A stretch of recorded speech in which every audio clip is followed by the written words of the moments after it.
नमस्कार दोस्तों, मैं विनय दुबे मुंबई से। आज बात करेंगे भारत के सबसे विवादित इंसान की, खास तौर पर उस युवा की जिसने पूरे विश्व में अपने नाम का डंका बजा रखा है। वो भले इस समय जेल में है, लेकिन उसकी चर्चा हमेशा समाचार पत्रों, न्यूज़ चैनलों और ख़ास तौर पर सोशल मीडिया पर बड़े दबंगई के साथ होती है। कुछ लोगों को ये इंसान देश का गद्दार नज़र आता है, देशद्रोही नज़र आता है, लेकिन भारत में एक बड़ा तबका ऐसा भी है जो इस इंसान को क्रांतिकारी के रूप में देखता है तथा केवल मुसलमान होने के नाते उसके ऊपर प्रताड़ना किया जा रहा है ऐसा महसूस करता है। लेकिन आज इस वीडियो में मैं तथ्यों के साथ बात करूंगा, विश्लेषण करूंगा इस विवादित युवा का, ताकि आप लोगों तक हकीकत पहुंच सके। और मैं दावे के साथ कह सकता हूं कि वीडियो के अंत तक पहुंचते पहुंचते आपको महसूस होने लगेगा कि इस इंसान के लिए आपने जो धारणाएं बनाई हैं वो गलत हो सकती हैं। 1975 ये वो साल था जब इंदिरा गांधी जी अपने सरकार के खिलाफ खड़े हर एक इंसान को जेल में ठूस देती हैं। महाराष्ट्र इसमें कहाँ पीछे रहने वाला है। अमरावती जो महाराष्ट्र का एक ज़िला है, उसके अंदर एक छोटा सा तालुका है तलेगांव। ये वो भूमि थी जहाँ पर एक मुस्लिम परिवार को, मुखिया को जेल में ठूस दिया जाता है। देश में एक बड़े क्रांति परिवार की शुरुआत यहाँ से होती है। 1975 के इमरजेंसी के जेल यात्रा के बाद इस परिवार ने सामाजिक जीवन में बढ़ चढ़कर हिस्सा लिया। अपने परिवार को शिक्षित करना और सरकार के खिलाफ, गलत नीतियों के खिलाफ खुलकर विरोध करना इस परिवार के खून में जैसे शामिल हो चुका था। यही कारण था कि इस परिवार का एक लड़का नागपुर विश्वविद्यालय से 1983 में पीएचडी करता है और उसके बाद सीधा दिल्ली की जो भारत की राजधानी है उसका रुख करता है, क्योंकि उन्हें पता है अमरावती एक छोटा सा ज़िला होने के कारण वो अपनी जो प्रतिभा है, अपनी जो विचार है, वो पूरे भारत तक नहीं पहुंचा सकता। यही कारण था कि 1983 के पीएचडी होने के बाद वो इंसान, वो परिवार अमरावती छोड़कर दिल्ली के जामिया नगर आ जाता है। जामिया नगर में अपने सामाजिक प्रतिकाओं को लेकर वो आगे बढ़ते हैं। जिस तरह से समाज में हो रही गलत गतिविधियों का वो खुलकर विरोध करते हैं। लेकिन उन्हें भी ये अंदाज़ा नहीं था कि 11 अगस्त 1987 को उनके घर जो लड़का पैदा हो रहा है वो इस भारत के इतिहास के पन्नों में दर्ज हो जाएगा। मैं बात कर रहा हूँ 1983 में डॉक्टरेट की डिग्री लेकर दिल्ली आए, जामिया नगर में बसे पले और आगे की अपनी सारी कार्रवाई करने वाले डॉक्टर सैयद कासिम रसूल इलियास का, जिन्हें आप डॉक्टर इलियास के नाम से जानते हैं। बहुत छोटे में अगर मैं कहना चाहूँ तो ये पिता हैं उमर खालिद के। जी, ये वही उमर खालिद क्रांतिकारी युवा के पिता हैं जो खुद अपने आप में भी एक क्रांतिकारी पृष्ठभूमि रखते हैं। बहुत कम लोगों को पता है कि डॉक्टर इलियास जो जामिया नगर में अपने शुरुआती दौर से आज तक हमेशा संघर्ष की ज़िंदगी जी है। यही कारण है कि वो बाबरी कृति समिति के सदस्य रहे, मुस्लिम पर्सनल लॉ बोर्ड के भी वो सदस्य रहे। इसके अलावा वेलफेयर पार्टी ऑफ इंडिया के वो संस्थापक अध्यक्ष हैं। 11 अगस्त 1987 को डॉक्टर इलियास के घर पैदा हुआ एक लड़का जो आज चर्चा का विषय है। लेकिन ये विवाद और चर्चा क्यों है, उसकी पूरी पृष्ठभूमि आपको जानना बहुत ज़रूरी है। इनका परिवार बड़ा ही उच्च शिक्षित रहा है। डॉक्टर इलियास खुद केमिस्ट्री से 1983 से नागपुर में पीएचडी करे हैं। शुरुआत में ही शिक्षा का कितना महत्व है डॉक्टर इलियास ने समझ लिया था। यही कारण था कि उमर खालिद को भी अच्छी शिक्षा और उच्च शिक्षा के लिए उन्होंने हमेशा प्रोत्साहित किया। जेएनयू जो सबसे प्रतिष्ठित प्रतिष्ठान है पीएचडी के लिए, वहाँ पर उमर खालिद का एडमिशन होता है। लेकिन कहते हैं ना, क्रांतिकारी खून कभी भी ठंडा नहीं होता, हमेशा उबाल मारता है।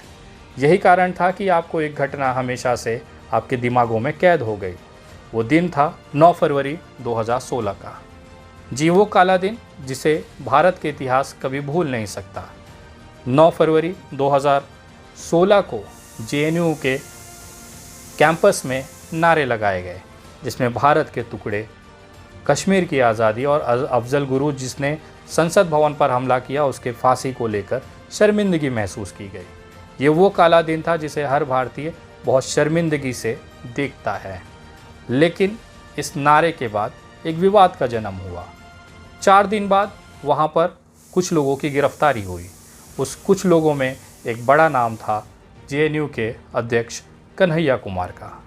कन्हैया कुमार की गिरफ्तारी के बाद उमर खालिद, जो वहाँ पर पीएचडी की पढ़ाई कर रहे थे, वो और उनके साथ एक भट्टाचार्य नाम का स्टूडेंट अंडरग्राउंड हो जाता है। लगातार 10 दिनों की पुलिस खोज के बाद उमर खालिद गिरफ्तार कर लिए जाते हैं, लेकिन कोर्ट के अंदर दिल्ली पुलिस की तरफ से सबूतों और गवाहों के अभाव में इन सभी लोगों को छोड़ दिया जाता है। लेकिन एक जो काला धब्बा इनके शरीर पर मीडिया ट्रायल के बाद चलाया गया, वो आज तक नहीं मिट पाया है। चाहे कन्हैया कुमार हो, चाहे उमर खालिद हो, मीडिया ने उनको एक आतंकवादी के तौर पर दिखाया, लेकिन कोर्ट के अंदर दिल्ली पुलिस ये सारे चीज़ें साबित नहीं कर पाई। शायद यही कारण था कि बहुत जल्द ये दोनों जेल से बाहर आए, लेकिन इनके ऊपर लगे धब्बों की वजह से इनकी मुश्किलें कम होती नज़र नहीं आ रही थी। जुलाई 2018 में कन्हैया कुमार के ऊपर विश्वविद्यालय जेएनयू की तरफ से 10,000 रुपये का फ़ाइन लगाया जाता है, लेकिन उमर खालिद और भट्टाचार्य को 1 सेमेस्टर के लिए रेस्ट्रिकेट किया जाता है। ये वो दौर था जब पीएचडी के जो थीसिस थे वो उमर खालिद के जमा होने थे। उमर खालिद का जो पीएचडी थीसिस था वो विश्वविद्यालय ने लेने से मना कर दिया। उमर खालिद एक संविधान को मानने वाले लोग हैं। उन्होंने तुरंत दिल्ली हाई कोर्ट का रुख किया। दिल्ली हाई कोर्ट में अपनी बात रखने के बाद फैसला इनके पक्ष में आया और 2 अगस्त 2018 को दिल्ली हाई कोर्ट ने जेएनयू विश्वविद्यालय को आदेशित किया कि जो पीएचडी का जो थीसिस उमर खालिद ने बनाया है उसे आपको जमा करना होगा, लेना होगा। ये वो लड़ाई थी जहाँ से उमर खालिद का कद और उनकी जो लड़ने की जो जज्बा है वो दिखता था। लेकिन अब उमर खालिद का जो नाम था वो पूरे भारत में हो चुका था। उमर खालिद अब किसी पहचान का मोहताज नहीं था। यही कारण था कि पुणे में एल्गार परिषद, जो कि हर साल 1 जनवरी को शौर्य दिवस के तौर पर मनाती है, उस शौर्य दिवस जिसे आप भीमा कोरेगांव के नाम से जानते हैं, 1 जनवरी 1818 का वो दिन जब महार जाति के, जो कि दलित समुदाय से आते हैं, संबंधित हैं, महार जाति के लोग पेशवाओं के पास जाते हैं और कहते हैं कि हमें आप अपनी सेना में शामिल कर लीजिए, हम भी आपके साथ अंग्रेज़ों के साथ युद्ध लड़ना चाहते हैं। लेकिन पेशवाओं ने उन्हें छोटी जाति और छुआछूत का बहाना कर उन्हें अपनी सेना में शामिल नहीं किया। उसके बाद ये महार जाति अंग्रेज़ों के पास जाती है और अंग्रेज़ उन्हें ससम्मान अपनी सेना में शामिल करते हैं। 1 जनवरी 1818 में भीमा कोरेगांव में, जो कि पुणे में एक छोटा सा इलाका है, वहाँ पर पेशवाओं और अंग्रेज़ों का युद्ध होता है। 500 महार जाति के जो टुकड़ी के जो सेना है वो 25,000 पेशवाओं सेना को ऊपर भारी पड़ती है और उन्हें वहाँ से खदेड़ देती है। ये जो महारों का जो दलितों का शौर्य दिवस था उसको हर साल एल्गार परिषद पुणे में कोरेगांव में आयोजित करती है। इस आयोजन में जिग्नेश मेवानी और उमर खालिद को बुलाया गया। पुणे में एक एफआईआर दर्ज की जाती है कि उमर खालिद और जिग्नेश मेवानी ने इस भीमा कोरेगांव के 200वीं वर्षगांठ पर विवादित बयान दिया, जिसके बाद इनके ऊपर एक एफआईआर दर्ज की गई और वहां पर दंगे के हालात बने। ये विवाद केवल यही नहीं थमा, इसके बाद बहुत सारे सामाजिक कार्यकर्ताओं को उठाकर जेल में डाला गया, यूएपीए लगाया गया। देश विरोधी गतिविधियों में लिप्त पाकर उन्हें आज भी जेलों में रखा गया है। उसमें से कुछ ऐसे एक्टिविस्ट हैं जो 60 साल के ऊपर के हैं, दवाइयों पे चल रहे हैं, लेकिन उसके बावजूद आज भी भीमा कोरेगांव के उस दंगे के बाद वो जेल में अपनी ज़िंदगी व्यतीत कर रहे हैं। उमर खालिद और विवाद का नाता केवल भीमा कोरेगांव तक ही नहीं रुकता है।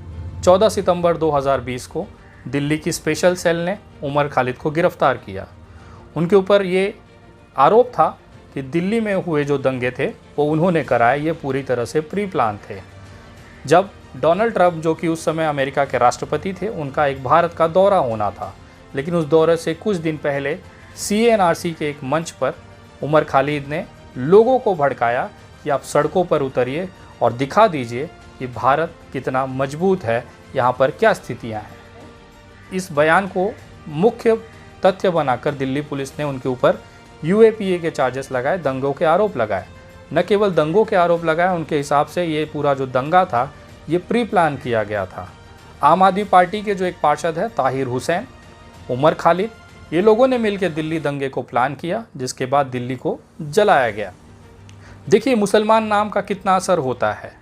उमर खालिद ने केवल भाषण के दौरान लोगों को सड़क पर आने कर और अपनी ताकत दिखाने की बात कही, लेकिन उसके ठीक उलट प्रवेश वर्मा, कपिल मिश्रा और रागिनी तिवारी जैसे लोगों ने खुलेआम गोली चलाने, दंगे कराने की बात करी, लेकिन उनका आज तक उनके ऊपर कोई एफआईआर नहीं हुआ।